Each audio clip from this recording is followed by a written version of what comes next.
Hey everyone, get ready with me with the ating yung color library ng Squad Cosmetics. So, bumili ako ng shades nila because they're all creams, yung blush, yung highlighter, and also yung contour shades. And I also bought an empty magnetic case.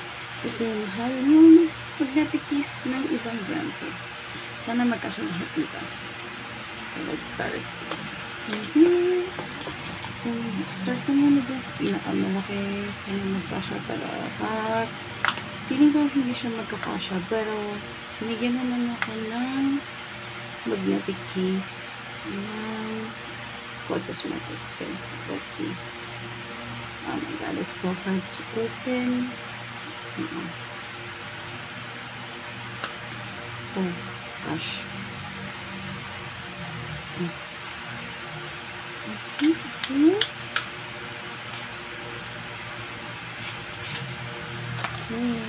This is the bronzer contour shade in Spruce. Opening it up. Also, good thing about Squad is yung mga shades nila, it's good for like 24 months. So, matagal siya. Hindi ko mag-expire. We got the first shade in. Oh my god, let's sana talaga kasya sa lahat. If hindi, we still have this one, this empty palette. And then we have the blush.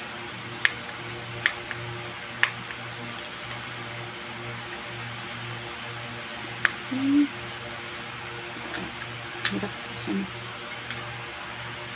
This is in the shade Refined.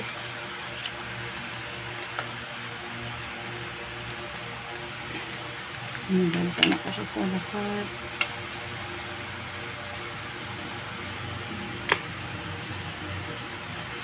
Okay. And then let's do this one. This one is the highlighter. This is in the shade Aura. Okay, and also will show some. Okay.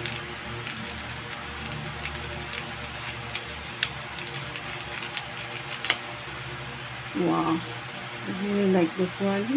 It's so pretty. Okay. Oh my god, feeling ko hindi siya magkakasya. Okay, and then let's do the lip piece. So this is their lip pillow in 2000 shimmering baby pink. I think this is like a lip balm. So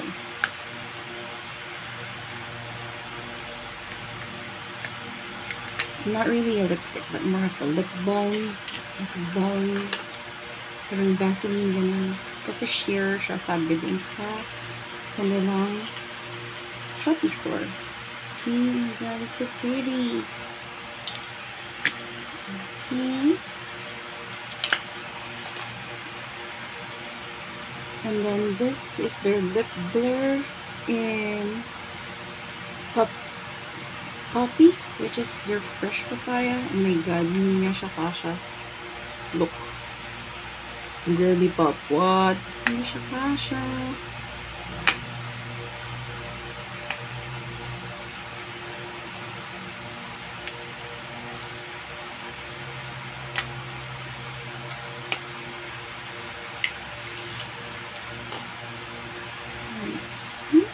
It's so pretty too. This one is the lipstick. I think this is more on the satin or matte, not yet sure. That is pretty. Oh my god, hindi na siya kasha. Look. Hindi na siya kasha, girl. But let's still open this one. So this is, I bought two eyeshadows from Squad Cosmetics. This is their matte one, which is Polite, which is medium mood. And this is the one that has shimmers in it. So this is their like eyeshadow topper. So this is in Coquette, which is a soft pink with silver glitter. So let me go ahead and open this. Wait, let's. And then since hindi siya kasha dito, bakit na lang natin to. So, libre ko lang itong nakuha tong isang to. This is their magnetic palette. This is their mini magnetic palette from Scott Cosmetics as well. And cream. So, libre lang nila ito pinapamigay. I mean, it's so pretty. Yeah. Ang pretty niya. So, siguro, ang gagawin ko na lang is, I'm just gonna get this one. I'm just gonna get the 2000 and this one. Kasi hindi siya kasha. Girly Pop. Akala ko kasha sila. Hindi sila kasha nga ni.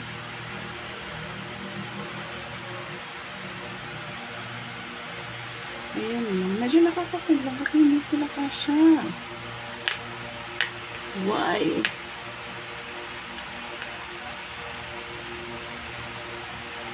Maybe I should buy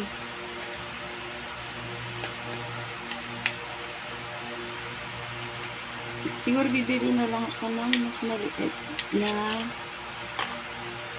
for this one. For the contour shade, I'll just buy a smaller palette for that one para magkasya silang lahat.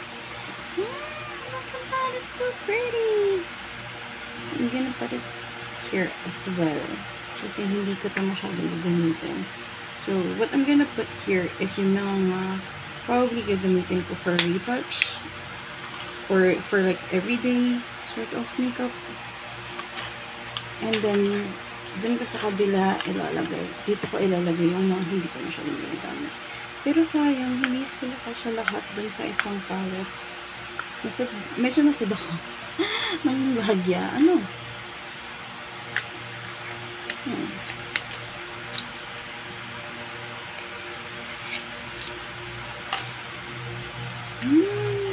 This is their matte shade. I'm gonna put it on my on the everyday one. Ayan. Ayan. So, this one is probably not an everyday kind of thing. So, kasi hindi naman ako nag-highlighter madalas. And probably not gonna be using the shimmer madalas. Pero, in case lang, sana, if bibili na lang ako ng mas maliit na palette dito para kalahati lang siya. Para magamit ko siya. Okay. This is my palette. Yeah. Bye. Oh, ano nga pala, itong Scott Cosmetics ito, sobrang cute niya kasi di ba ang liit nila. And then, meron rin siyang ganito. So, if you want to tanggalin yung mga stuff mo dito, you can just insert it here. And then, pop, nagpo-pop siya. Oh my god. Nagpop na lang siya. Sorry about that. Okay, ayun lang. Bye!